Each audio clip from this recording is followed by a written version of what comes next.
specific for Allah as it relates to the truth.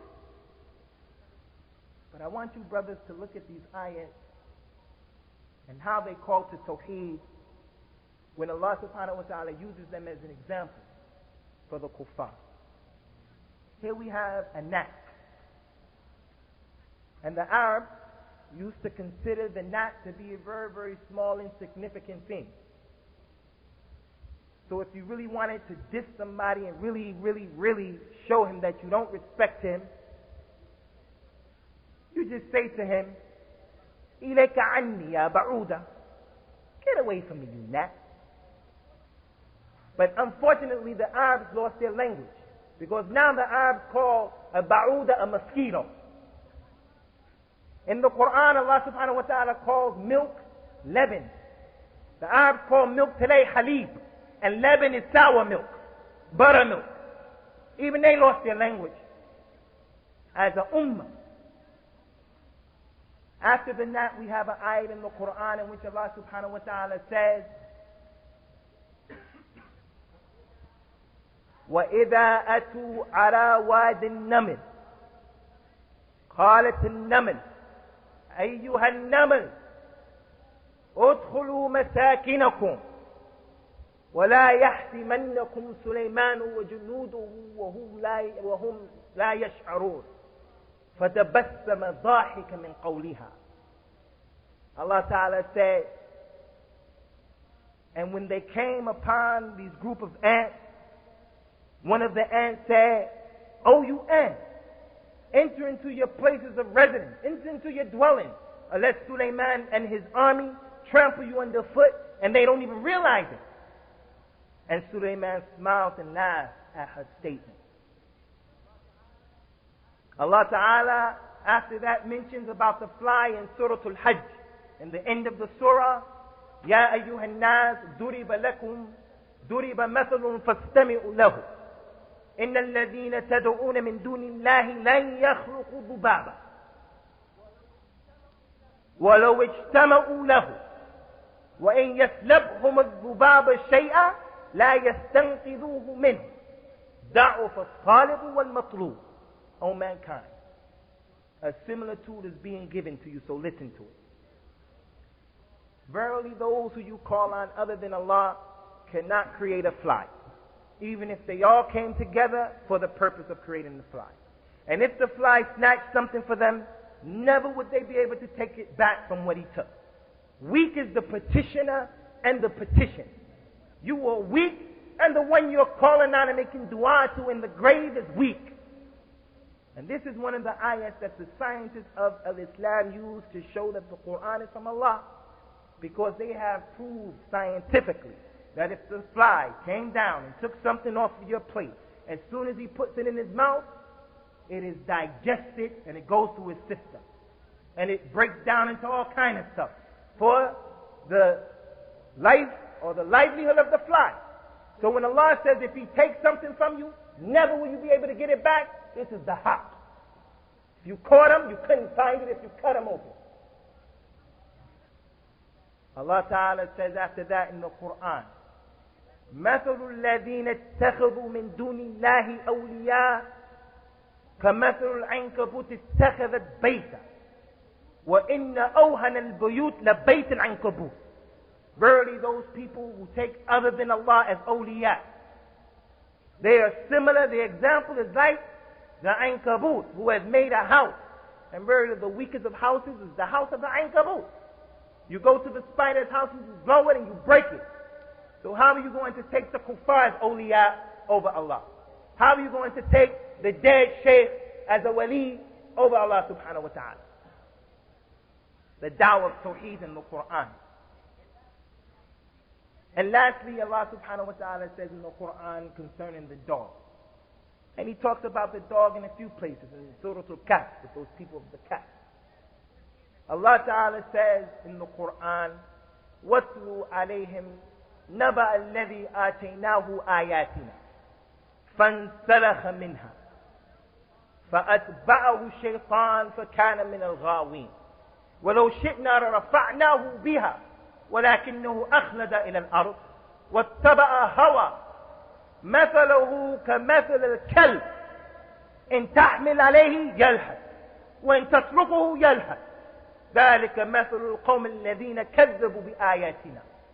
Rehearse unto them, Muhammad, the news of the one who we gave him our sign, and he left them. Some of the people who made the tafsir of the Qur'an say that this man was a prophet, because Allah subhanahu wa ta'ala gave him the sign, a book, or some mu'jizat, miracles, and then he left our sign. And Allah went on to say, so shaitan began to follow him. A person becomes so evil in his behavior that he becomes an imam for shaitan. Shaitan follows him. The Qur'an over and over, Allah tells us, وَلَا تَتَّبِعُوا خُطُوَاتِ الشَّيْطَانِ. Don't follow the footsteps of shaitan. إِنَّهُ لَكُمْ عَدُوٌّ مُبِينٌ. Verily is a vowed enemy to you. But a man becomes so evil in his behavior, shaitan takes him as an imam, and he follows him. And so he was of those who lost. And had we chosen to, had we wished, we would have caused him to benefit from our sign. But he got hooked up into this earth, to this world, and he followed his desire. Verily his example is the example of a dog. If you mess with him and agitate him, he'll sit there and pant. And if you leave him alone, he'll sit there and pant. Verily that is the example of those who disbelieve in our sign. So the kuffar are like khilaf. The kuffar are like dogs according to this ayat of the Qur'an. If you said to an Arab person again, you want to diss him, you say, Anta kalb. You dog. I want to fight you. So this language of the Qur'an shows us that the Muslim is supposed to have power over the kuffar. إنما المشركون نجس. Verily the polytheists are dirty, najis. Verily they are adall min al-an'am. They are more astray than the cattle. And then people are going to come to us and tell us we have to be nice to the kuffar. Naam, we have to be nice in giving da'wah. We have to give examples and so forth and so on. But also, we are not to be a people who walk around as if we have no izzah, no honor. So here, this is Soorah al-Baqarah. And this Baqarah, or this name, was given by the Prophet sallallahu alaihi wasallam. So let none of us, because there's going to come to you a story that may be difficult for some people to believe. But Allah subhanahu wa ta'ala yaf'alu ma yasha. He does whatever He wants. In this surah on page 67, ayat number 67, and concerning this man in this ayat, we disagree with those mufassirun who say that he was a prophet. And we're going to tell you why we disagree with it from the dalil from this surah, from these ayats that we're going to read. The one who Allah gave him His sign. Allah subhanahu wa ta'ala says in Soorah al-Baqarah, ayat number 67, وَإِذْ قَالَ مُوسَى لِقَوْمِهِ إِنَّ اللَّهَ يَأْمُرُكُمْ أَن تَذْبَحُوا بَقَرَةً قَالُوا أَتَتَّخِذُنَا هُزُوًا قَالَ أَعُوذُ بِاللَّهِ أَنْ أَكُونَ مِنَ الْجَاهِلِينَ قَالُوا ادْعُ لَنَا رَبَّكَ يُبَيِّن لَنَا مَا هِيَ قال إنه يقول إنها بقرة لا فارد ولا عوان لا فارد ولا بكر عوان بين ذلك فافعلوا ما تؤمرون قالوا ادع لنا ربك يبين لنا ما لونها قال إنه يقول إنها بقرة صفراء فاقع لونها تسر الناظرين قالوا ادع لنا ربك يبين لنا ما هي إن البقرة تشابه علينا وإنا إن شاء الله لمهتدون قال إنه يقول إنها بقرة لا ذلول تثير الأرض ولا تسقي الحرث مسلمة لا شية فيها فذبحوها وما كادوا يفعلون.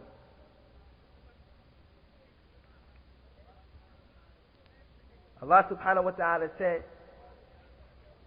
and recall when Musa said to his people, verily Allah has ordered you to sacrifice a heifer, They said, do you take us as fools? Are you playing with us? Are you joking with us? He said, I seek refuge in Allah from being amongst the evil, the ignorant people, the jahilin. They said, make a supplication, pray to Allah, pray to your Lord, to explain to us what kind of cow it is. Allah subhanahu wa ta'ala said it should be a cow that's not too old and not too young, but between those two extremes. Now do what you were ordered to do. They said, pray to your Lord to explain to us what color is the cow. He said, verily Allah said it is a cow that is extremely yellow, and that it is pleasing for those who look at it. They said, pray to your Lord to explain to us what kind of cow is it. For verily all these cows, all these heifers look the same to us. And inshallah, we're going to be of those who are guided. He said, verily, he said it's a cow or a heifer that does not work. It has not been trained to till the soil, nor to water the soil. And it has no blemishes on it. So they said, and I didn't read this ayah, قَالُوا الْآنَ جِئْتَ بِالْحَقِّ فَذَبَحُوهَا وَمَا كَادُوا يَفْعَلُونَ. They said, have you brought the truth now? And so they slaughtered it, and they almost didn't do it. The next and last ayah, Allah subhanahu wa ta'ala said, وَإِذْ قَتَلْتُمْ نَفْسًا فَدَارَتْتُمْ فِيهَا وَاللَّهُ مُخْرِجٌ مَا كُنْتُمْ تَكْتُمُونَ. Allah said, and remember you people killed someone, and you disagreed as to the situation, and Allah brought forth that which you disagreed in and that which you had tried to hide. This last ayah that we just read, Ikhwan, in this Soorah al-Baqarah, in actuality, the last ayah could be placed first, because the last ayah is the first thing that actually happened. And then the rest of the ayah explain what happened after that. So we find this happening in many places in the Qur'an. If you turn it to Surah al-Hud, turn to Surah al-Hud. Surah al-Hud, I believe ayat number 40 from Surah al-Hud. Whoever finds it first, say the number out so that the rest of the brothers can find it.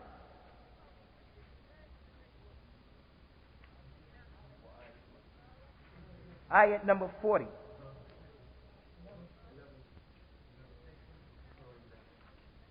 Surah 11.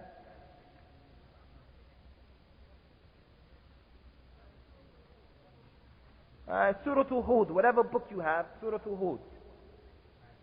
Ayat number 40.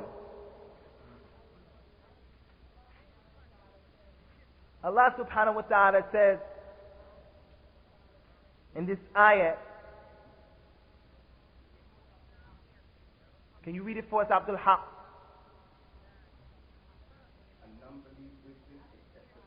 Okay. After this ayat, Allah subhanahu wa ta'ala says, وَقَالَ يعني Nuh said, وَقَالَ ارْكَبُوا فِيهَا بِسْمِ اللَّهِ مَجْرَيْهَا وَمُرْسَاهَا. And Noah said, ride it in the name of Allah, the ark, the boat. So we have in ayat number 40, Allah subhanahu wa ta'ala telling us about Him sending forth the water before they rowed the boat. So the water goes forth and it starts to drown everything. And then after that, Allah talks about Noah saying to the people, let's ride it in the name of Allah. But the water already came.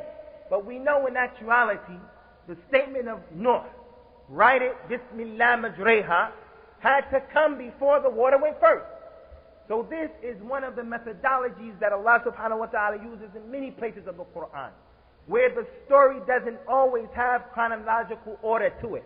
In the same surah, something that happened last may come in the ayah in the surah first, and what happened first may come last. And this is one of the things that the mustashriqun, those people who are Orientalists, try to take from the Qur'an to criticize this methodology by saying there's no cohesiveness in this book. But this is actually something that the Arabs used to do in their speech a long time ago. Anyway, what happened in the ayat? According to Ibn Abbas, with an authentic chain of narration to him, in the Tafseer of Imam al-Tabari, as well as Mujahid and Qatada, is that the Jews, there was a man or a young man, he wanted to marry the daughter of his uncle. And he had no deen. And the uncle was righteous and his daughter was righteous. And he had money. So when he requested from the uncle to marry his cousin, the uncle refused to marry him to his cousin. So that caused the man to slay his uncle. As the last ayat that we read said. He killed his uncle. Took the body of the uncle and put it at the doorstep of another group of people of the Jews. When the body was found, the boy, being the leader of his people, said, "You people killed my uncle." And his tribe wanted to fight and kill the tribe of the people who the body was found at their doorstep. And when they got ready to fight amongst themselves, someone said, "Here we have the Prophet of Allah, Musa, in our midst. Musa is here. Let's go to the Prophet of Allah and let's ask him to judge in this situation." So when they went to Musa and they said to him, "O Nabi Allah, O Prophet of Allah, we found this dead body in such and such a place. Make the ruling as to what the situation is. Who killed him?" Musa said to them, "Verily, Allah orders you to slaughter a cow." He said, "What? We come to you with this body and with this problem and you talking about slaughter a cow? Do you take us for fools? You playing with us?" Musa said, "I seek refuge in Allah from being amongst the ignorant." How is it befitting for a prophet to joke and play when it's time for a fatwa? That's kufr. For someone to believe that it's possible for the prophet to give you some fatwa and he's joking and he's playing with you. So that's why we say when Allah Ta'ala said in the ayah, and we gave him his signs and he left them, this is not our aqeedah. The prophets of Allah Subhanahu wa Ta'ala and the messengers of Allah Subhanahu wa Ta'ala do not commit major sins. They only commit small sins, the sagha'ir, and they do not commit the kaba'ir. And when you see them committing a sin in the Qur'an, whatever the sin is and whoever committed it as a prophet, you will find him after that immediately making tawbah to Allah in the Qur'an. As for those who sinned before they became prophets, like Musa killing the man, he's not held accountable for something like that. As a prophet, the messengers of Allah and the prophets, it is the aqeedah of Ahl Sunnah wal Jama'ah, they do not commit major sins. And there's no major sin greater than leaving al-Islam, shirk, kufr. Now these people, when they came to Musa, and they said to Musa, "Tell us what you have to say. What's the fatwa? What's the hukum?" Whatever Musa said, Bani Israel should have accepted it. Because Musa took them from under the yoke of Fir'aun. Bani Israel saw with their own eyes the Mount of Tur being raised in front of them. Bani Israel saw fire coming from the sky, devouring the things that they wanted to sacrifice for Allah, to show them that Allah accepted it. Bani Israel walked through the Red Sea and saw Fir'aun being drowned with their own eyes. So when they come to Musa, if Musa said to them, "Allah orders you to crawl on your stomachs for 2 weeks," they should have crawled on their stomachs. Because this is Musa. Look what he did for us. By the permission of Allah Subhanahu wa Ta'ala. But instead, they accuse him. You taking us for a joke? You think, what, you playing with us? Kufr, disbelief. And after that, they asked so many questions. Had they went and got any heifer, they could have brought the heifer, slaughtered the heifer, case closed. But they said, "What kind of cow? What color cow? How big is the cow?" And to the point where it wound up they had to slaughter the most expensive cow that was present in Bani Israel. And that's why the Prophet ﷺ said to us, دعوني ما تركتكم فإنما أهلك من كان قبلكم كثرة مسائلهم واختلافهم على أنبيائهم. Leave me as long as I leave you. For verily those people who went before you were destroyed because of their many issues that they brought up. And because of the ikhtilaf that they used to make with their prophets. فَمَا نَهَيْتُكُمْ أَنْهُ فَاجْتَنِبُوهُ وَمَا أَمَرْتُكُمْ بِهِ فَأْتُوا مِنْهُ مَا اسْتَطَعْتُمْ. So those things that I prevented you from doing, leave it alone. And those things that I ordered you to do as much of it as you possibly can. Wallahi, this is our situation now. Do I put my hand up here? Do I put my hand down here? When I come up from ruku', where should my hand be? When we look at the brothers and we look the way they argue and why they argue, we say to ourselves, Wallahi, Bani Israel. Over the Ma'idah, the brothers wanted to break their fast, and the dates were put in front of the people to break their fast. So one of the brothers said, a few minutes before the time of iftar, he said, let me go wash my hands. One of the participants said, that's from the sunnah? I don't know, is it from the sunnah? It's hygiene. Akhi, hygiene is determined by the sunnah. You have to bring some dalil. Akhi, my hands are dirty. The sunnah determines what's dirty and what's not. Did the Prophet wash his hands? And they started arguing, and the mu'adhin is making the azan. Wallahi, this is the situation with the brothers. Narrow-mindedly, verily those who went before you were destroyed by their many issues and their ikhtilaf on their prophet. So what I ordered you to do, what I prevented you from doing, leave it alone. And what I ordered you to do as much of it as you possibly can.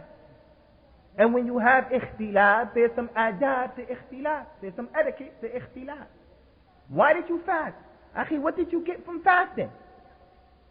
You left your food and your drink and your shahwa for a whole day, and right before the time of iftar, you lose your fast.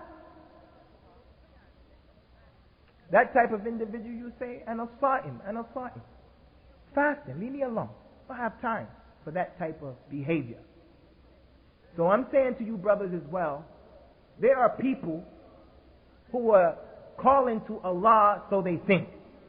But in actuality, these people are deviants. They're deviants. They're away from Islam. Not that they're kuffar, but they are away from what the Prophet brought. They're deviants, and they're well known. They used to teach here. We shouldn't waste our time with these people. We shouldn't waste our time with these people. We should focus upon our dawah. We should focus upon our dawah, the Qur'an and the Sunnah, and focus upon ourselves. Because if the people wanted to hop, they would come to the round table. Especially when the people who we respect come to the area and are ready and prepared to deal with them, because we have no knowledge. We don't know Arabic. We don't know that much about Islam, but we have enough sense to say, Ali al-Halabi is qualified to deal with you. So come on. We talk to him, he's ready. You have to come. No, they don't come. They want to deal with us and try to tie you up with their dialect, their acrobatics that they play with their tongue. Let us not even worry about those people. Ayub al-Sakhtiyani, famous scholar of Islam. A man approached him and said, so-and-so wants to visit you, to debate with you.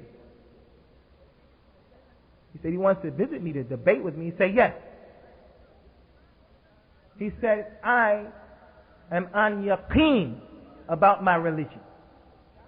Tell him, because he's in doubt, to go look for someone who's in doubt like him to debate with him. I don't have time for that. I have to teach the people. Abdurrahman ibn Mahdi. The man came to him and said, Oh, Abdul Rahman, I just want to discuss with you one ayah. He said, Wallahi, you can't discuss with me a half of an ayah. And he's more than qualified to deal with these people. So we say to the brothers amongst yourselves, let us be careful with falling into the hole of Bani Israel. A lot of ikhtilaf and a lot of issues.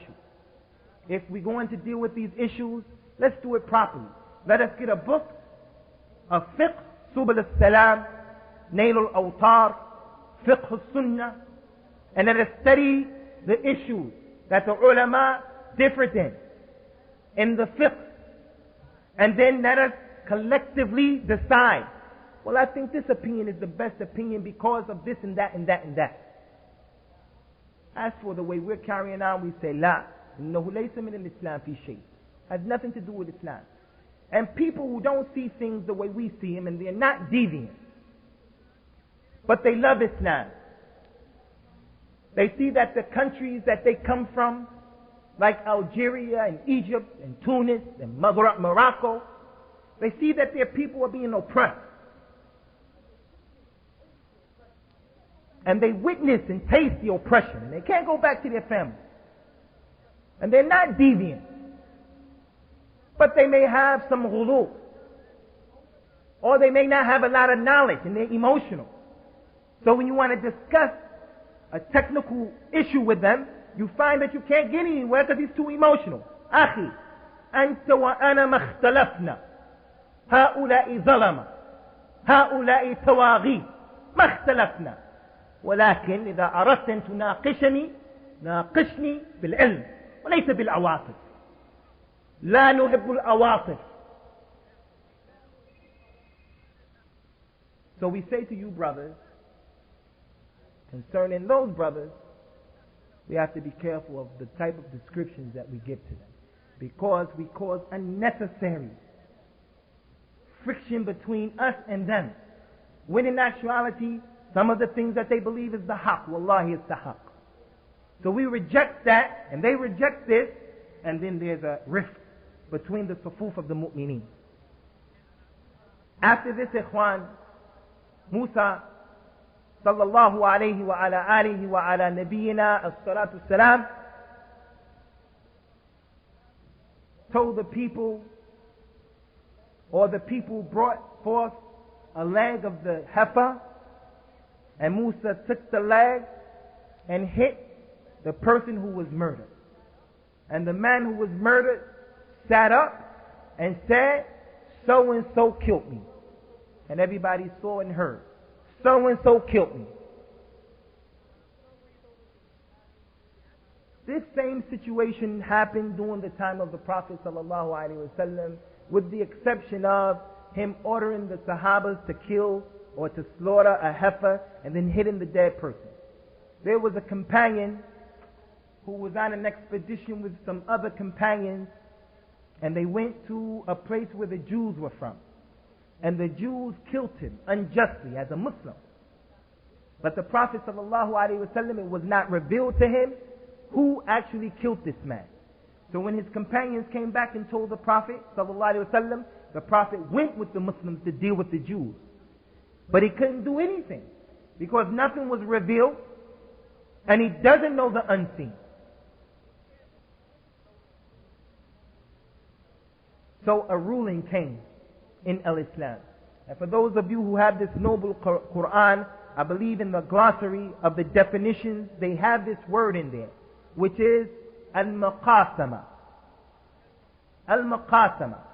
See if you can find it in the glossary. I read it one time, a long time ago. Al-maqasama.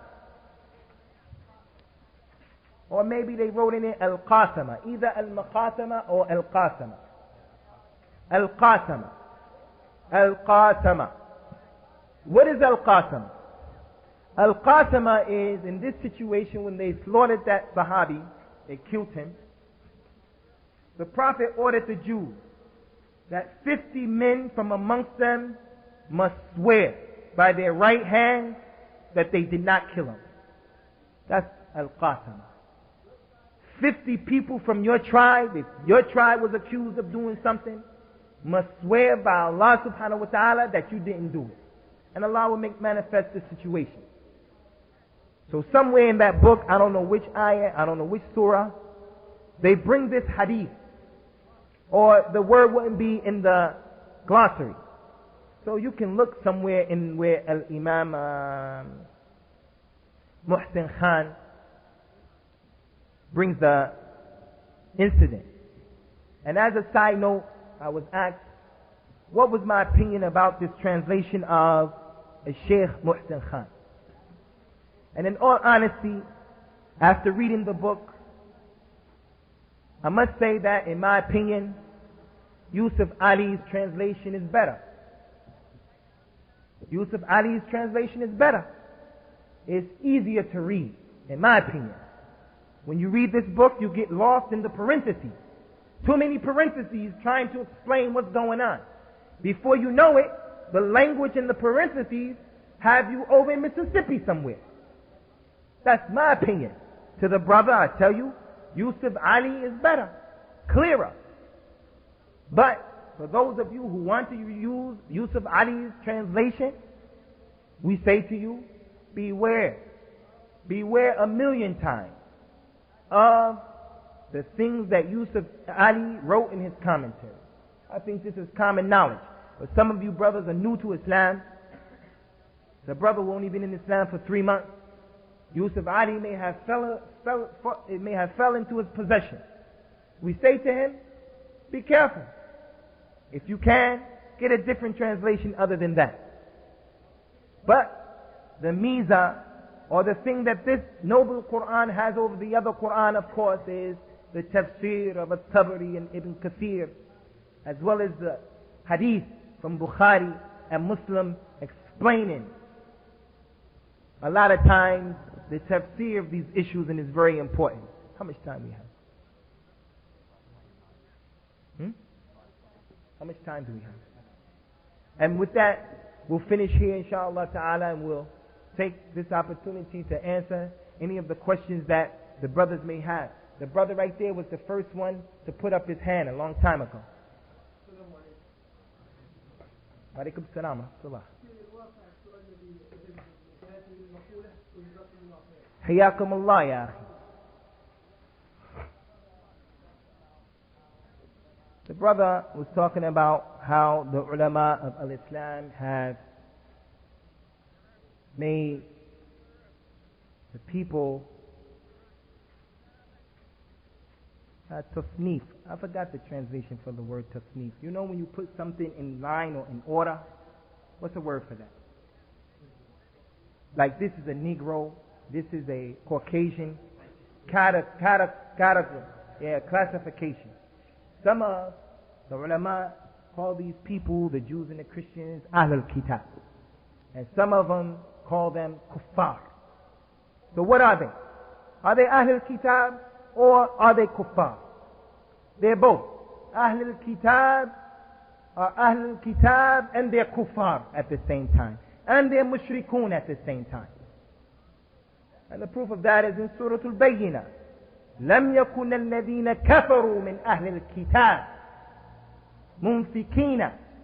What's the ayah? لم يكن الذين كفروا من أهل الكتاب والمشركين منفكين حتى تأتيهم البينة. So Allah subhanahu wa ta'ala says, those people who disbelieve from Ahl al-Kitab and the mushrikeen are not going to believe, they're not going to come to the haqq until the bayyinah comes to them. So Ahl al-Kitab, the Jews and the Christians, are Ahl al-Kitab and they're kuffar. But Allah subhanahu wa ta'ala has made special rulings for them because again, they are closer to the believers in terms of their believing in a divine book that was sent down and in believing in a creator and the angels and the last day and the prophets. But their belief in these things have been distorted and they are kuffar, and that will be rejected, and they're going to be from the people of the hellfire.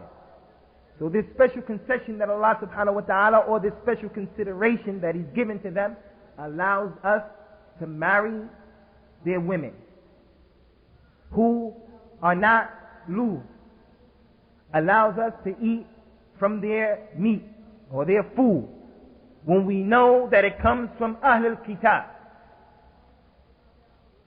So let not one of you leave here and say, Abu Usamah said you can eat McDonald's. You can buy your food at, they call it Aldi, Alda. That's in Birmingham. Maybe they don't have that here. Sainsbury. And I'm not giving them free publicity. Some entrepreneurs from amongst the Muslims need to develop some of these institutions so that we can be self-sufficient. Next question. تفضل يا شيخ. فهمت علينا يا شيخنا بارك الله فيك. حياكم الله. There were some of the ulama who said that, and like you said, Al-Imam al-Tabari, he brought that forth. And Imam al-Tabari, Abu Ja'far, Ibn Jarir al-Tabari, his tafsir is considered to be the mother of tafsir. Ibn Kathir took a lot from him and just made a concise version of what he did. And one of the special characteristics of his book, or what makes his book over other books, is that he brings the chain of narration. So that you can say this is da'if and this is, you know how we like to do. This is da'if, this is sahih, this is siqah, this is, you know.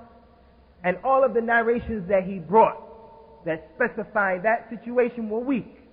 So we didn't talk about it. We talked about that which was authentically attributed to Ibn Abbas, and that which was authentically attributed to some of Ibn Abbas' students like Qatada and Mujahid and Ta'us.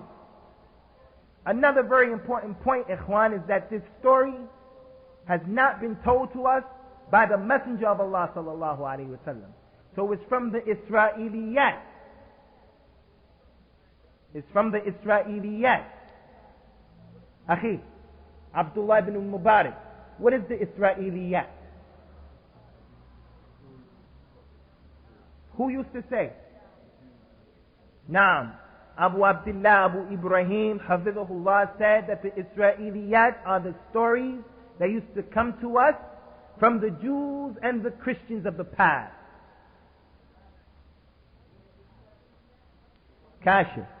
When the Israeliyat comes to us, how do we deal with it? What are we supposed to do when it comes to us? That's correct. Kashif, Barakallah fihi, said, whenever one of these narrations of the Israeliyat come to us, we're not to believe it, nor are we to disbelieve it. Because it may be that you're believing in something that's not true, or disbelieving in something that is true. That's the order of the Prophet sallallahu alaihi wasallam when he said, حدثوا أن اليهود ولا حرج. حدثوا عن بني إسرائيل ولا حرج. ولا تصدقوهم ولا تكذبوهم. Speak about the Jews and there's no problem. But do not believe them and do not disbelieve them. But there's a very important issue, and that is, sometimes an Israeliyat or a story may come to us and it may be dealing with an issue that we find the Sahabas in agreement upon this thing actually taking effect. If that happens, there's another ruling that's involved. Because it's important, as we go down the line, we're going to be dealing, inshallah ta'ala, with some aspects of usul fiqh. And one of the issues that's very important that comes up is, when is the saying of a companion an argument against us, and when is it not an argument against us? When is it a hujjah? Meaning, if a companion like Ibn Abbas says the kursi is the footstool of Allah, why do we have to believe that in our aqidah? Why do we have to believe that? And then, when we find some of the Sahaba saying that the Prophet saw Allah, and some of them saying the Prophet didn't see Allah, what are we supposed to do in a situation like this? An issue of aqidah. Some are saying this and some are saying that. Because in these issues of aqidah, there are only a few, a handful, that they actually had ikhtilaf in. Only a few. And when they had the ikhtilaf, it was ikhtilaf mustasab. It was the type of ikhtilaf where you can see why they had the ikhtilaf. It's not like the ikhtilaf where the other side is totally incorrect, totally far from the haqq. The issue of whether or not a second Jamaat should pray in the masjid. After the first Jamaat finished, second people come who missed the Jamaat. Could they get together and make a second Jamaat? Some people say yeah, some people say no. Both sides have proof. The strongest proof being, if it's a masjid where they have an imam and a muazzin, you shouldn't make the second Jamaat. You should go home if your home is close, or you should pray by yourself in the masjid. But the people, that's the strongest proof. That's the strongest opinion. But the people who have the other opinion, they have ikhtilaf where you can understand. Their opinion could be understood from the dalil that they're using. It's not like they're totally in left field. And when that is the case, and a lot of times it's the case, it's not befitting for us to be screaming at one another and hating one another over this mas'ala, over this issue. And wallahi, in my opinion, a lot of this ikhtilaf about these hukam is down this line. Of course, there are some of those people who are just totally astray because their dislike and their hate for these rulers cause them to go one step further in their ghulu. And they say the scholars of Islam are government agents. The scholars of Islam, they're under payroll. So now they're going astray. If that's his situation, then we say, A'udhu billahi anakum min al-jahilin. We say to what Musa said. But if it's a person who's saying, listen,